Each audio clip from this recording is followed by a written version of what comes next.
My name is Olenka Bilash, and I'm a professor in the Faculty of Education. It is a pleasure to welcome you to this symposium entitled Seeing the Way Through Chaos, the Dilemma of Educational Reform in Ukraine, a symposium of the Higher Education Cluster of the Research Initiative on Democratic Reform in Ukraine, fondly known as REDRU. The REDRU Research Initiative is funded by the Cool Institute of Advanced Studies at the University of Alberta and various partners, including CIUS, Faculty of Arts, University of Alberta, MacEwan University, Naukma, Ukrainian Catholic University, Kharkiv University, among others, and community organizations such as the Alberta Foundation for Ukrainian Education Society, the Ukrainian Foundation for College Education. This particular symposium has been funded by a grant from the Faculty of Education Conference Fund, and through their generous support, we have with us today and tomorrow three outstanding leaders in higher education reform in Ukraine. Dr. Serhiy Kvit, Mrs. Tetiana Antoniuk, both from Naukma in Kyiv, and Dr. Anatoly Oleksienko from the University of Hong Kong. We shall learn more about each of them as they are introduced later in the program. REDRU is exploring three dimensions on the ongoing democratic reform of government of Ukraine: good governance and rule of law, led by Dr. Bogdan Harasimiu; post-secondary education reform, led by Drs. Jerry Kachur and Roman Petrishin; and nationality and language policies, led by Dr. Alena Deshkivska. All three topics are being investigated both as they emerge in Ukraine and as they impact the diaspora in Canada and beyond. REDRU's goals include generating a website, 3 digital peer-reviewed conferences, and online published proceedings, articles, and presentations over a 3-year period. And also, we hope that this will contribute to the democratic reform by involving Ukrainian and other partners in a steering committee for the project and as researchers. I believe you now have a copy of the program in front of you, and so I'd like to begin by asking Dr. Yuri Konkin to introduce our first speaker.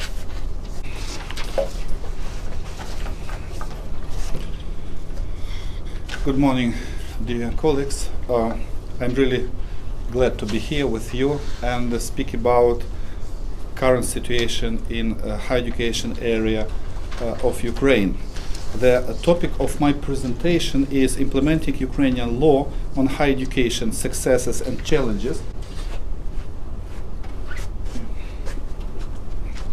For 2 years, starting from the second part of 2014 until the mid 2016, a thorough work on implementation of the law of Ukraine on higher education was done by the Ministry of Education and Science of Ukraine, particularly in the part of elaboration and adoption of the number of bylaws, over 30 resolutions and orders of the Cabinet of Ministers of Ukraine, and more than 60 orders of the ministry, and also regarding meetings, seminars, training sessions with representatives of higher education institutions and student self-government. It is important to understand that that this was possible thanks to the fundamental position of the team of Kyiv Mogil Academy, which worked at the ministry in those days. First of all, I would like to start with introducing the story of the law of Ukraine on higher education, make an overview of these bylaws, then go to the main problems that have emerged during implementation, tell about conservative reaction to the law and its implementation in the second part of the 2016 year, and finally to focus on the issue of academic quality assurance in post-secondary education in Ukraine. Story with adoption of the law of Ukraine on higher education is a good example of how academic community and student activists can achieve the realization of their aspirations even in extremely adverse circumstances which we had at that time. Actual work on it began with the opposition to attempts of Viktor Yanukovych regime to impose in Ukraine the Russian style of governance in various fields, including higher education. This model reflects the following main principles: total centralization, mutual distrust, political loyalty.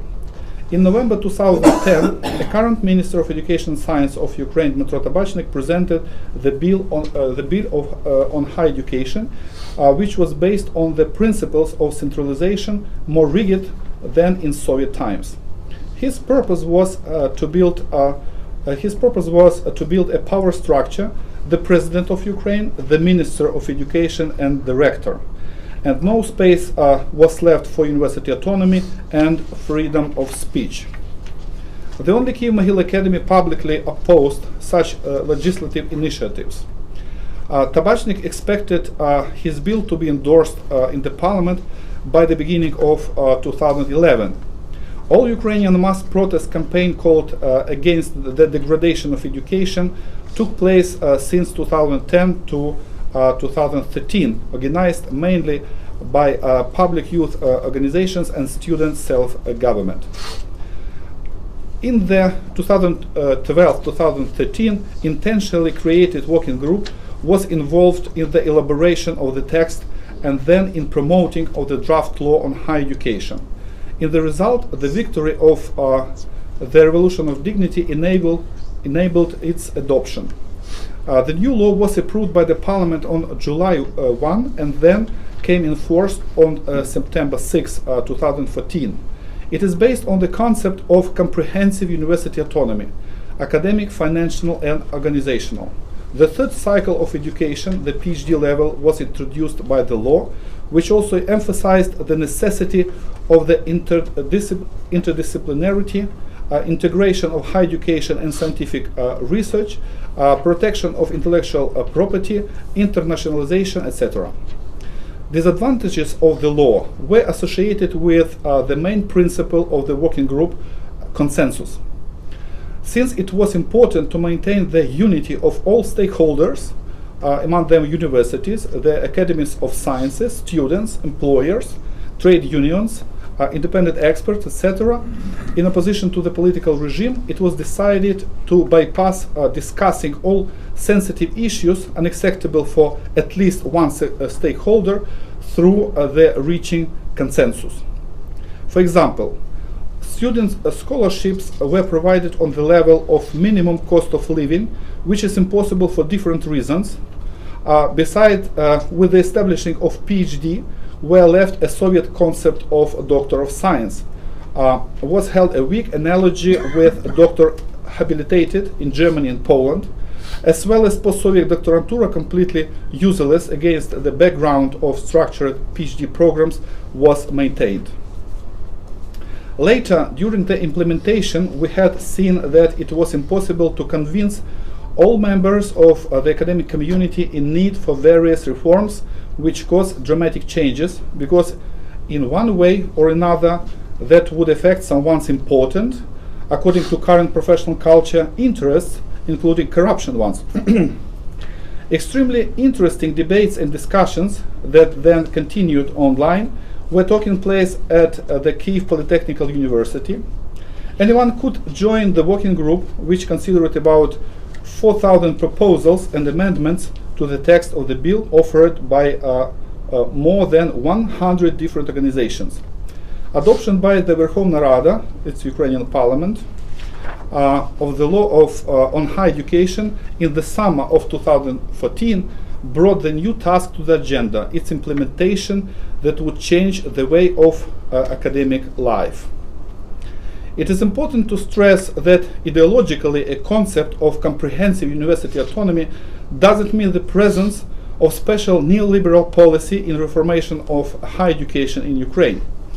The Ministry of Education and Science could agree with some ideas of the International Monetary Fund only in terms of optimization of inadequate networks of educational institutions at all levels and establishment of the correspondence between offers of the national education and research system and needs of industry and labor market. We also aimed to refuse from the total state control over the university's activity. Ukraine inherited all these problems from the Soviet era. I have underlined that priorities of our team were universal access to quality education, the decentralization of governance, the autonomy of educational institutions, deregulation, reduction in bureaucracy, public-private partnership, and state-community management. At the same time, the role of the state in ensuring of social justice, responsibility for educational reforms in an atmosphere of openness and accountability should be substantial. The liberalization of relations in higher education and research has to be consistent with the development of the national economy, increasing academic culture, and international competitiveness of Ukrainian universities. The temptation to jump from post-Soviet feudalism in higher education to unlimited liberalism threatens a deepening of corruption and strengthening of the same feudal relations to which we shall return. The state should be responsible for forming and holding steady policy in higher education and research aimed at raising of the quality and international integration of Ukrainian universities, including the providing of comprehensive university autonomy. On the one hand, universities will be responsible for their, on the other hand, universities will be responsible for their own quality. They know best how to do it and therefore must be protected from any political or bureaucratic pressure. So starting from the 2015-2016 academic year, a new list of fields of studies and narrow fields of studies is valid in Ukraine. The goal of the Ministry of Education and Science was to bring the Ukrainian list in line with modern international standards. This is one of the key documents necessary for the reformation of the learning process. The Soviet government considered of a university teacher as of a person who just informs the students about something in the classroom. Personal professional growth, participation in research and conferences, publications, even preparing for work with students were not taken into account. That's why in the Soviet Union and still in Ukraine, in comparison with Western universities, was far more, 2 or even 3 times more, number of disciplines to teach. Accordingly, number of fields of studies and narrow fields of studies was forced to be increased. What have we done? We reduced this number and gave to universities the right to approve their own curricula. Now a license is granted for common narrow fields of studies, and then universities study programs or specializations, we have some problems with these terms, must be accredited. We reduced the teachers' workload from 900 to 600 hours per year, and students' ones 30 instead 36 hours per credit. With enormous efforts, a real practice when the students choose elective courses is being introduced gradually. The new procedure for awarding of academic titles was approved. We can see an internationalization of this process. For the first time, the level of proficiency in English is set not lower than B2. International training and publications in peer-reviewed journals are required. Such steps are intended to overcome long-standing policy of self-isolation of Ukraine cultivated since Soviet times.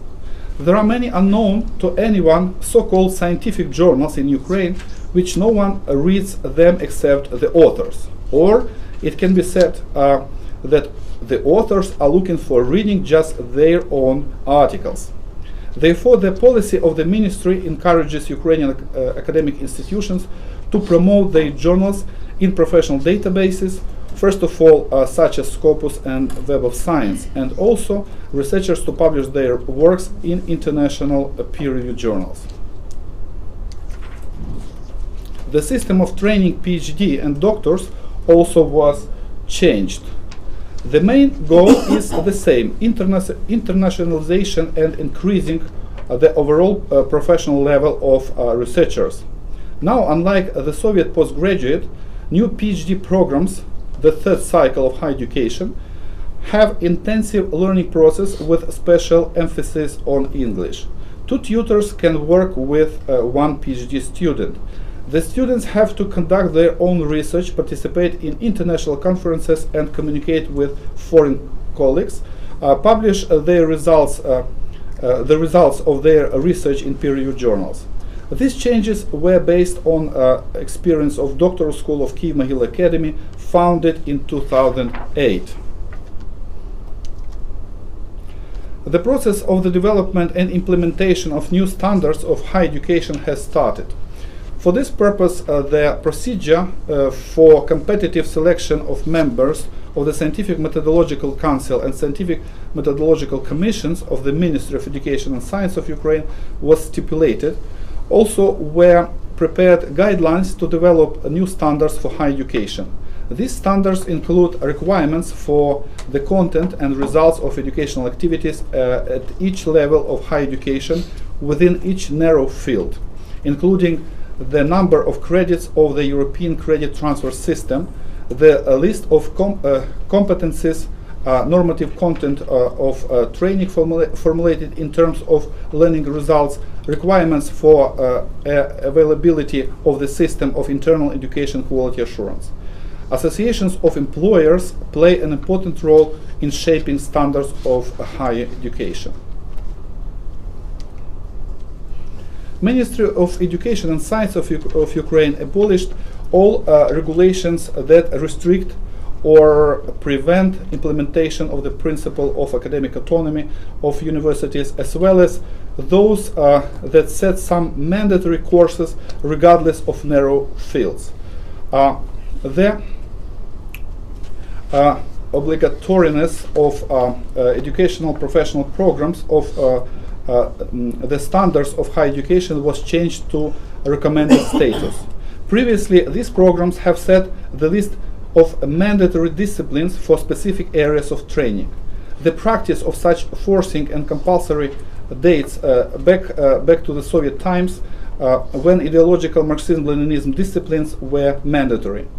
Based on new standards of higher education, today universities have to determine their own curricula. With a purpose of the proper implementation of the law in part of introduction of elective courses, the All-Ukrainian meeting was held in May 2016, where different models of variable component were presented. Materials for the meeting were sent to all higher education institutions, and the corresponding video was posted on the internet. Actually, similar arrangements accompanied all key aspects of implementation. Academic mobility is a very important component of a modern higher education, affecting its internationalization. In addition to the adopting of necessary implementing documents, the Ministry holds special arrangements for vice rectors and heads of international departments of universities, clarifies various issues regarding academic mobility, foreign students, the recognition of education documents, as well as opportunities to participate in European Union programs Erasmus Plus and Horizon 2020. Academic mobility of Ukrainian students was provided by the relevant regulations. It is important that understanding of academic mobility and internationalization of higher education as one of the main objectives of the Bologna process is gradually growing in Ukraine. And of course, there can be no academic mobility without knowledge of English. Within rejection of Soviet rules, were abolished mandatory 3 years of working in government organizations and enterprises after the completion of higher education paid by the government.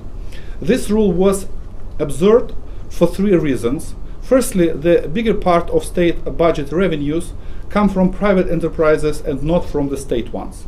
Secondly, this rule very closely reminds serfdom abolished in the 19th century. Thirdly, after the collapse of the Soviet Union, it almost didn't work. However, universities and various bureaucratic agencies reports about such practice continue to accumulate.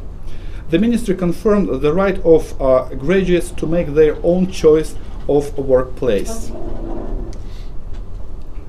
A number of important steps of the ministry and the government deepened organizational and particularly personnel or staffing autonomy of Ukrainian universities. We have to make such emphases because of the experience of previous practice of the ministry's intervention in staffing issues of higher education institutions. Among the priority issues are open and transparent elections of rectors, organizations of the work of admission committees, students transfer, and the opportunity to issue own diplomas, and in the future a complete rejection of state patronage of operational universities' activities. Opportunities for foreigners and stateless persons to obtain higher education in Ukraine were expanded. Procedures of issuing invitations and long-term visas were approved, as well as grounds for implementation of universities' legal, organizational, financial autonomy rights were developed. Special attention was paid to documents on higher education because, along with the rejection of state diplomas, there was a need to regulate the mandatory information that must contain every university diploma. Procedures for recognition of foreign diplomas, documents on higher theological education, degrees and academic titles issued by theological education establishments were developed as well. A number of documents were adopted to strengthen the Unified State Education Electronic Database. This database concentrates all data about the movement of students from school graduation to obtaining higher education diplomas. Educational documents are issued on its basis. The Unified State Education Electronic Database enables to verify the authenticity of a student ID, diploma, or certificate online anytime.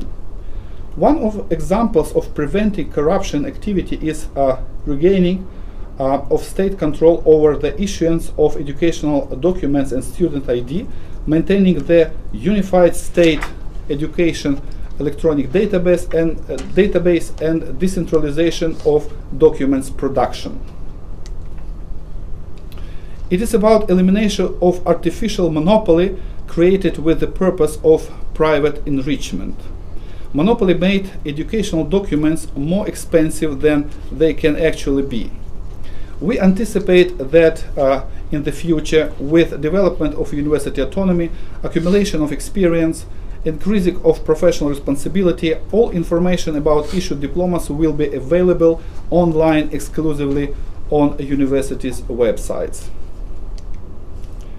The next step aimed to implement university autonomy was ensure openness and transparency of higher education establishments' activities through publication on university websites some important information. In particular, the mandatory requirements are to post the statute of the university, budget, money table, provision of organization of learning process, provision of university council and its decisions, provision of the admission committee. The ministry had paid proper attention to the development of the external independent testing system through which applicants can get to the universities and clarified the conditions of admission to universities. Previously, external independent testing served only school graduates who wanted to enter the undergraduate programs, but this year a successful experiment was conducted by testing for admission to master programs in law throughout all country.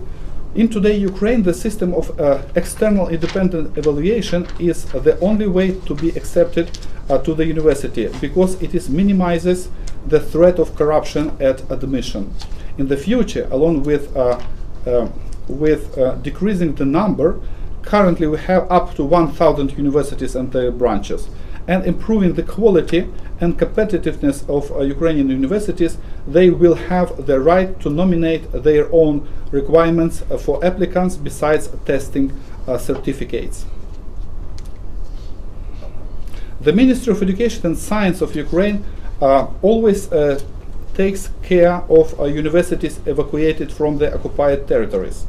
There are 16 such universities and 10 research institutes of the National Academy of Sciences of Ukraine that also were moved.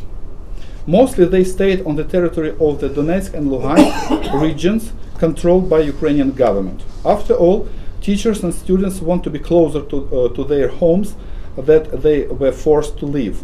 However, some of them moved further west. For example, Vasil Stus Donetsk National University functions in Vinnytsia. Displaced universities mostly are very active and participate in many international programs. They have created own council of rectors. Applicants from occupied territories prefer to apply to these universities. Implementation of financial autonomy is perhaps the most difficult task facing the Ministry of Education and Science of Ukraine. Because undeclared war continues in Ukraine, the situation in the economy is only beginning to change for the better. Therefore, there is the need to maintain a special control over all state resources.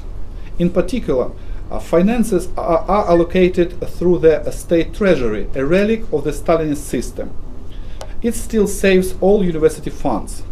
We are mentioning state universities more often as private universities. Private universities don't make serious competition yet. In particular, they don't conduct any research and mostly accept not the best applicants, but those who can afford to pay tuition fees. Now state universities can open accounts in banks, and private universities have the right to receive state support for their best competitive programs. The list of paid university services is significantly expanded, and requirements for a typical money table were cancelled. With the purpose to reject the Stalinist system of funding universities, which relied on the concept of government order, державне замовлення, the ministry has developed the bill on amendments to some laws of Ukraine concerning the financing of higher education regarding economic relations in higher education. We want to move away from the centralized allocation practice, often manual, of scholarship for a certain number of students in all state universities, the best and the worst without a clear methodology, and go to the funding only the best universities. Under the new conditions, they will have a basic university funding necessary for its sustenance, also the social fund, development fund, and the state target support fund. The development of student self-government is one of priorities of higher education development in Ukraine. Therefore, the ministry not only issued necessary regulations, but also held arrangements and trainings with leaders of student self-government, encouraged them actively protect students' interests, and collaborate with other management factors in higher education, conducted explanatory work with the university administration. Because the development of the principles of university autonomy is possible only with the active and demanding university communities, including students. Significant changes were introduced in the system of licensing and accreditation. They were focused on the general clarity of the procedure, simplification and elimination of unnecessary bureaucracy, but at the same time also at preserving of rigorous requirements with regard to quality. According to the law on higher education, these tasks are responsibility of an independent, the National Quality Assurance Agency for Higher Education. But here we have to go to the challenges and the threats. According to the law on higher education, the elections to the National Quality Assurance Agency for Higher Education were held in June 2015.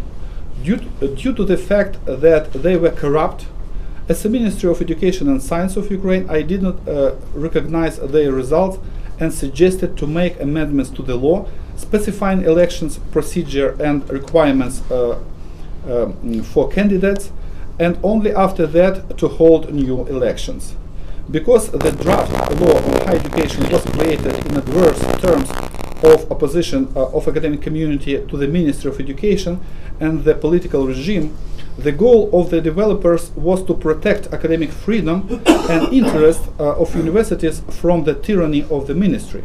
Now, other tasks have arisen in spotlight, such as protection of the academic community from corrupt agency. There is a temptation to concentrate in the one hand a great power simultaneously related to licensing, accreditation, ensuring the quality of higher education, defending dissertations, providing academic integrity. This is a big threat for reforms in Ukrainian higher education. After all, the purpose to create the agency was establishment of the new powerful body of competent experts instead of corrupt bureaucrats units. Media posted information about detected plagiarism in scientific publications of several members of the agency, including those who intended to become a chairman. However, despite introduced by the ministry in 2014 practice of depriving academic degrees for plagiarism, the fact of plagiarism still doesn't mean the end of professional career in Ukrainian politics, government, or academic society. We have other evidences of attempts of conservative reaction to reforms. Thus, on August 12, 2016, Kyiv Union of University Rectors appealed to the Minister of Education and Science with a request to revise a number of provisions of the law on higher education, particularly those related to the organization of learning and teaching processes. Union of Rectors also stated that did not support a number of specifications to this law, the need for which appeared during its implementation. In particular, regarding clarification of election procedures and requirements for members of the National Quality Assurance Agency for Higher Education. The main purpose of this letter was a signal that the ministry should not hurry up with reformation of Ukrainian higher education. They think that maybe it was not so bad until now. Here is another example. The decision of the Kyiv District Administrative Court on September 7 suddenly cancelled requirements of publication in the international peer-reviewed journals and knowledge of English at level B2 for obtaining academic degrees.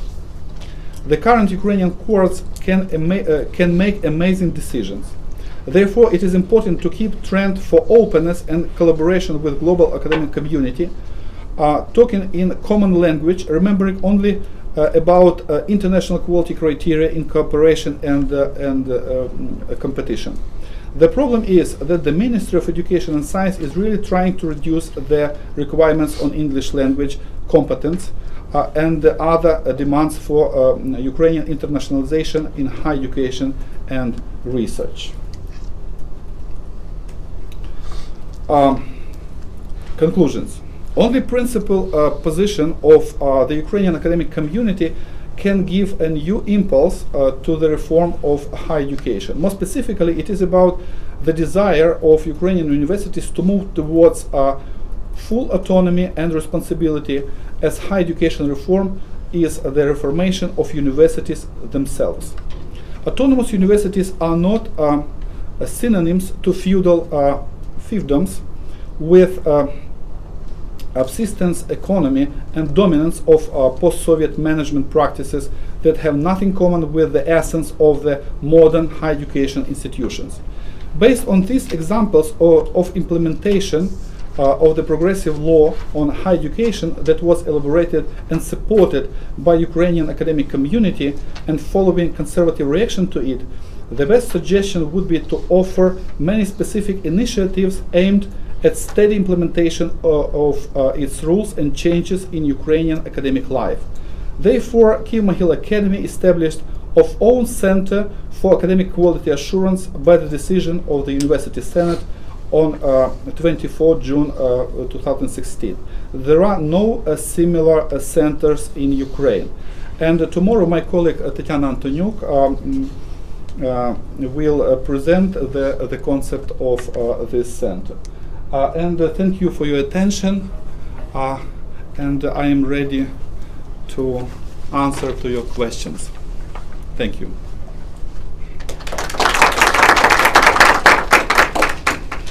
Dr. Krautenko. Dr. Kvit, thank you for your presentation and, of course, your reputation as a reformer, as a rector of Kyiv Mohila Academy precedes you. Your resignation also can be put into certain political context of post-Maidan Ukraine. I have just two questions. First, they're very simple. First, what is your ideal type of Ukrainian university? There are several types, you know. It's about 1,000 years or so of old university tradition, and we know, of course, that English-based, German-based, French-based, American-based, models are different. So, what is your guidance star? And another one, after several attempts to reform Soviet or post-Soviet university system, do you believe that it is possible? Thank you very much. Thank you very much for your questions. The first question is about my favorite type of university or ideal model. You know that I think that we don't need to create ideal model of university. In our time, maybe we need to do some important things step by step, and we know which features couldn't be possible for contemporary universities. I mean that very often those institutions which we call in Ukraine as universities, they are not universities itself.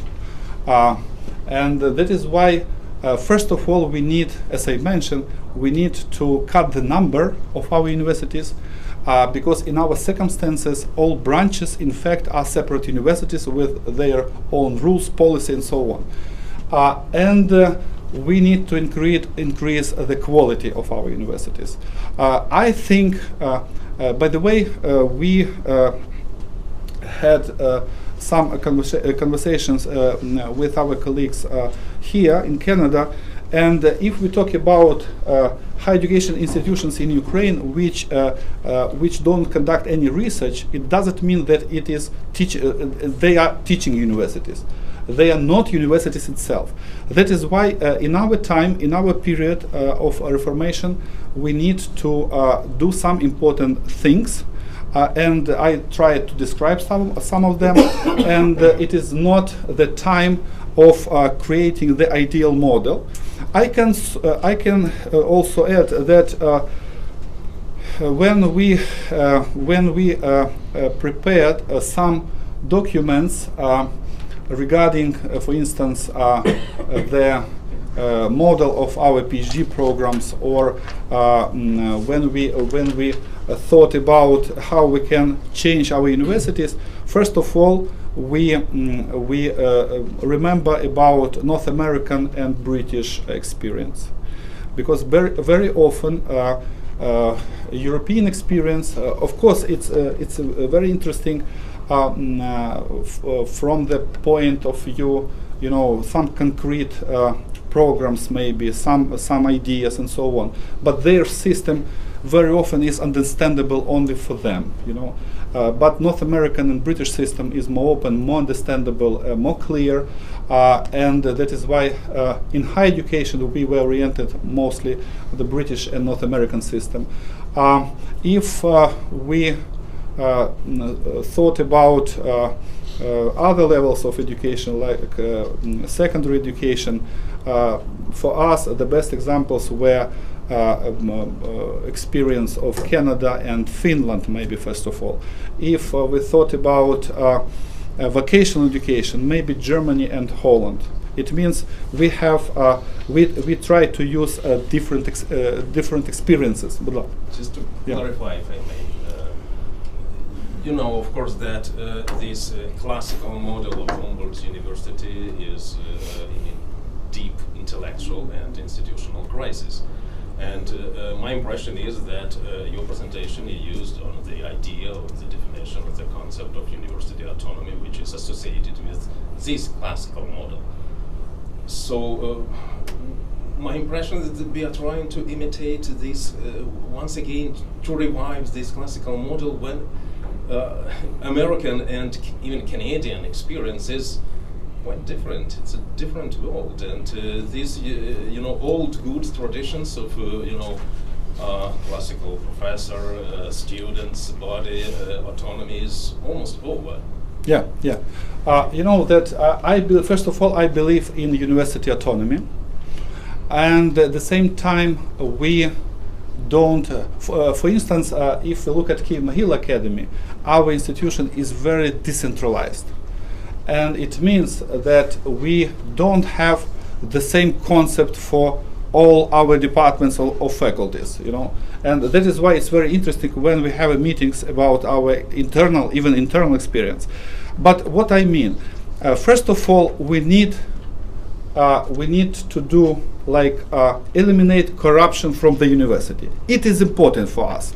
It is not time for the ministry to think about modern or postmodern vision of the future of universities. If we have corruption, we don't have higher education at all. You know, this is a problem. The next step, we have to change the generation of our rectors, current rectors.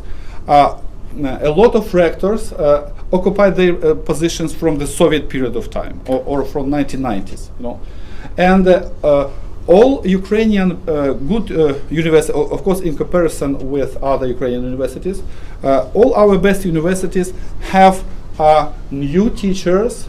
New young teachers who finished Western universities and came back home, and they have different Western degrees. This generation doesn't try to take part for instance.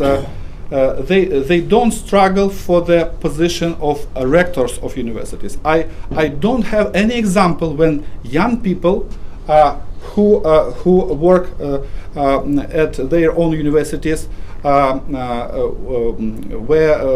they have came back take part in such competition. This is a problem, and I can call some other problems. I mean, these discussions like what type of university we need in Ukraine, I think these discussions can take place all the time among intellectuals. But a university as ministry as a bureaucratic institutions have to change the face of post-Soviet universities. It means we need to do something concrete and eliminate from our reality, from our practice, something which is present from the previous times. It is my answer, and of course we have such discussions which you mentioned, and personally I'm also from time to time take part in such discussions, and other my colleagues and so on. I think it's a different task, and if we say about policy of the ministry and what ministry have to do, we have to change some very simple things, but so important things. And the second question was about if I believe that we can change. You know, it is a very hard question, because I remember one conference in Shanghai, and vice rector of one very good Russian university It's a new university. I don't remember the name. It was created in 1991. High School of Economics. Right, High School of Economics. He had a speech, and he tried to convince the conference that it's completely impossible to change something in Russia. And I asked, after the conference, I asked him that you are very brave in your thoughts, and where are you from? I'm from Chernivtsi. And I answered him, okay, you're our product, I mean, Ukrainian product. You know that I believe that we can change, but we have some, we understand what we have to do, and if we do some important steps, like we can maybe we can call just 5 the most important steps. In this case, we change the face of our higher education. I mean, we can do it. Please, one more question. Okay, we have a few more questions. Valery, Roman, Yuri, and Randy. Yeah, Valery Bulkovsky. I will try a little bit to continue what Dr. Kravchenko said. And obviously, the problem of reforming the Ukrainian system is very huge, and you showed all these components, and you are really brave to take this opportunity and trying to reform it. And my question is, who will be the major stakeholders who will be reforming this system? Let's start from the government of Ukraine and President of Ukraine. From my point of view, there is not a big realization of importance of reforming the system. We see the Prime Minister, current Prime Minister Groisman, who didn't receive excellent education, who graduated from MAUP. We see President Poroshenko, who received his dissertation at Kivalov's Academy, and so on and so forth. Obviously, we don't see that the top government and other major stakeholders realize the importance of this reform. Then, Ministry of Education. Ministers always changing. You are a very nice minister who did a lot for reforming. Current minister, she doesn't have such deep qualities and understanding the importance of higher education. She's more concentrated on school and so on. The third, rectors. Too many feudal rectors, very conservative, very corrupt, and so on. Then, students, bloggers, young researchers, young instructors who want to reform. They don't have any power. So basically, my question is, who will reform this system? It's neither from top, that I don't see too much being done, neither from the bottom, because there is no power. Yeah, thank you very much, and for your question. It is a really important question, because we really don't have such social group which could be some kind of agent of changes. We don't have.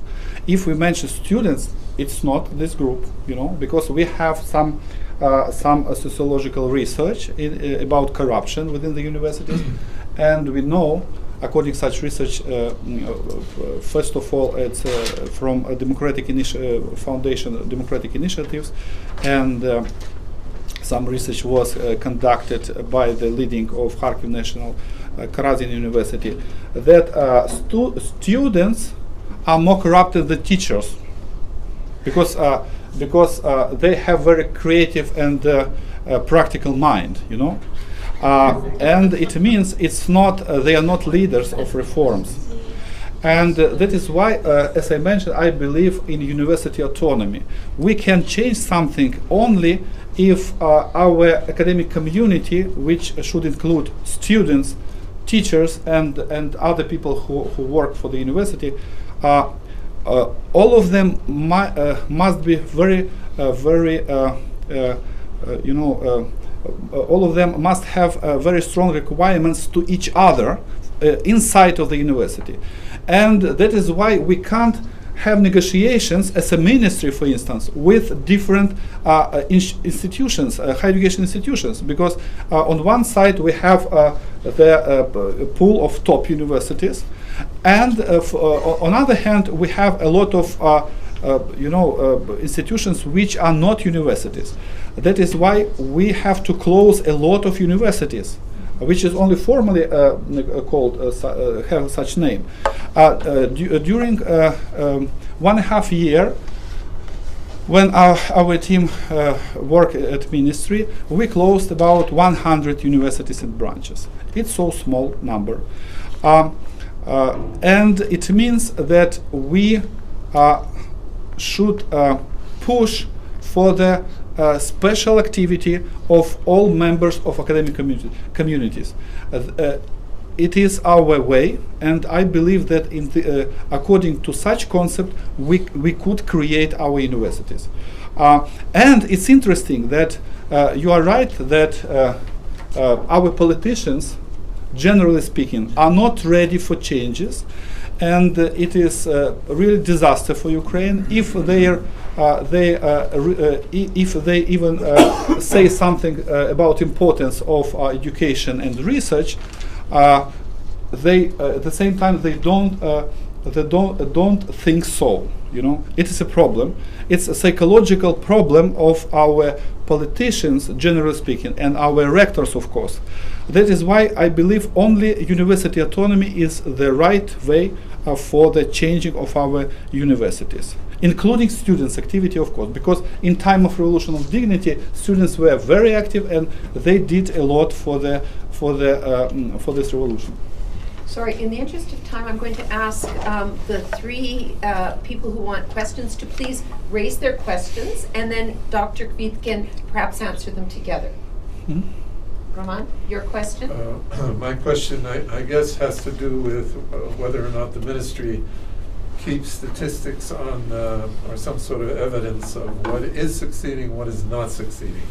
And in particular, what has happened as a result of the reduction from 9 to 600 hours? What are people doing as a result of that time? Mm-hmm. Are there some success stories? The same for English proficiency. Is the number of people learning English going up and doing PhDs? Is there evidence of success? And at the same time, perhaps you have some statistics you can share later about the failures. In other words, what is clearly not successful? We know the electronic examination is turned out to be quite successful, I understand. But what are the attempts that have failed completely and why? Thank you. We'll just have all three questions. Okay. If that's okay. Yuri? Yeah, my question is about skills drain and brain drain that is happening in Ukraine. What is, because as we know, about 40,000 young Ukrainians have been recruited by Polish institutions, and not just by the universities, but also by vocational schools, etc. Okay. So what would be the strategy, in your view, to mitigate such a risk? Thank you. Randy? A picture I tried to paint based on the other questions is about measures and about evolution, because often I observe these discussions lose track of time and history. So for example, when you talk about stakeholders in the evolution of a country and of its academics, they're always at a particular To point. compare evolution of the Yes. higher education and country itself, right? And we need not to just compare current things, but we need to compare trajectories. So there is evidence of universities in North America changing by student movements, for example. There are also evidence of universities around the world changing by government aspirations. Aspirations to be part of the European Union comes to mind in this. It seems to me that the answers of all these questions require data to place the current evolution of an academic institution in context, to be able to take a direction. Otherwise, what you're doing is Okay. taking Yeah. stakeholder information and pressing in some direction. May I start from the last question, because I remember. You know that I didn't mention some other things related to the increasing of quality of our universities. And first of all, it is very close to your question. What we need to merge our system of university training, university learning process. We call it learning process within universities with research, because it was divided by the Soviet power in the middle of 1920s. It means that according to such concept, universities are just for learning process, but research should be concentrated in another place in the system of National Academy of Sciences. And what we did for this purpose, and that is why our universities can't be competitive on the global scale, because of the absence of research. It's only, you know, about some percent of the current university activity in Ukraine belong to the research. You know, that is why it's the most important step. And what we did, our parliament approved the law on science and research. It was 1 year ago, on November last year. And one of the purpose of this law is integration with universities. I mean, integration the system of National Academy of Sciences and other academies of sciences with university system. If to be honest, it doesn't work because we have the fact of ignorance this law. First of all, from the side of National Academy of Sciences. They obtain a very conservative position. If you know the president of National Academy of Sciences, Boris Paton, who maybe was a great researcher and organizer of research, he was born on the day when the first meeting of National Academy of Sciences was organized. It was the time of Hetman Skoropadsky in 1918. And I think that maybe he has very specific kind of thinking, and he remember Stalin, Lenin, Skoropadsky, you know, and maybe he thought that later I will remember all of you, you know, something like this. It's ridiculous, yeah. And it will make a lot of problems for Ukraine, you know, and it's maybe the most important thing, integration of research and the learning process for the increasing of quality of our universities. Concerning brain drain, I don't think that it is so dangerous for Ukraine, because it's not a problem. You know that it is a problem, of course, but it's not so important as usually we think, because you know that this term was it's term from the reality of the Great Britain after the Second World War. They understood that their best students come from the Great Britain to the US, and why they did it, they do, and so on. That is why it's not from even our reality and from reality of Great Britain.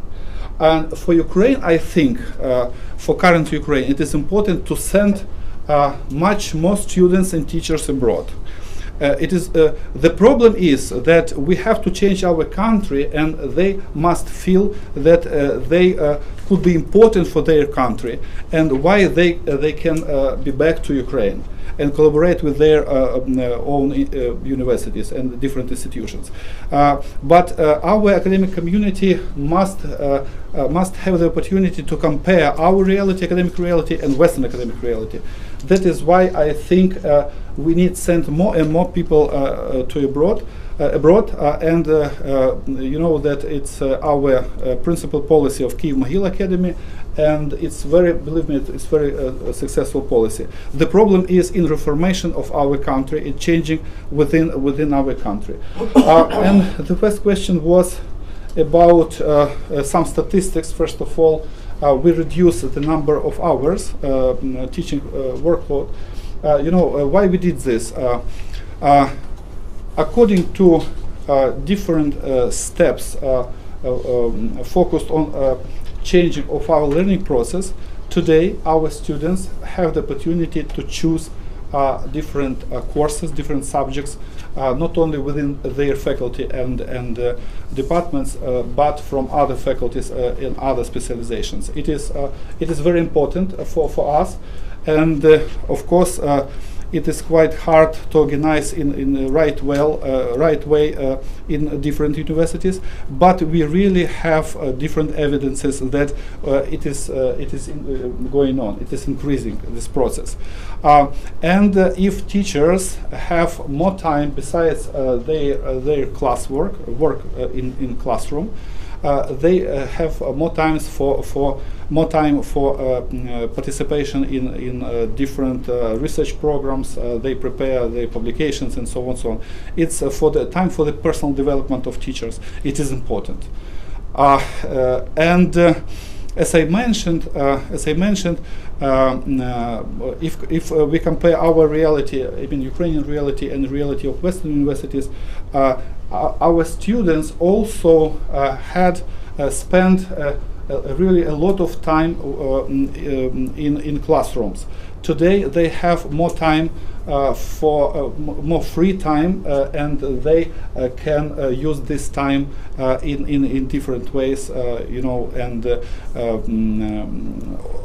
of course it is very good for their development too. And if to be honest, all these examples from reality of Kyiv Mohyla Academy, because all the time our students had the opportunity to choose subjects from different faculties in different departments, and it was very helpful, and it works. We know that it works. I was asking, for example, in the system as a whole, say the election of rectors, there have been elections. Do you have some evidence of changes? Yeah. You know that on the West, including Canada, US, and Western Europe, you have another system when a rector could be fired by the decision of Board of Trustees or similar organizations. Why? Because these boards are important for the you know, they are gathering funds for universities, and in Ukraine mostly the state gives money to university. That is why for us today in that day, it is important to give this right to elect the rector to enhance of academic community. What we did previously, it was a decision of the meeting, you know, of academic community, this university. It means they have representatives who take part in such meeting. Today, it is decision of all teachers who have full-time job at this university. It means it depends who will be rector. It depends on the decision, on the mood of the whole community, not of on representatives, because very often these representatives, you know, included, you know, in the team for election by the decision people who did it in you know, a corruptive way. That is why it is important, and it works in Ukraine too. Of course, it is not so quickly, but it is more democratic. I mean, elections of a rector have a more democratic character in Ukraine, and really the academic community of certain university can have the rector who they really need and want to have. Thank you. I know we'll have additional time in the next 2 days to discuss with you. Thank you very much. Thank you.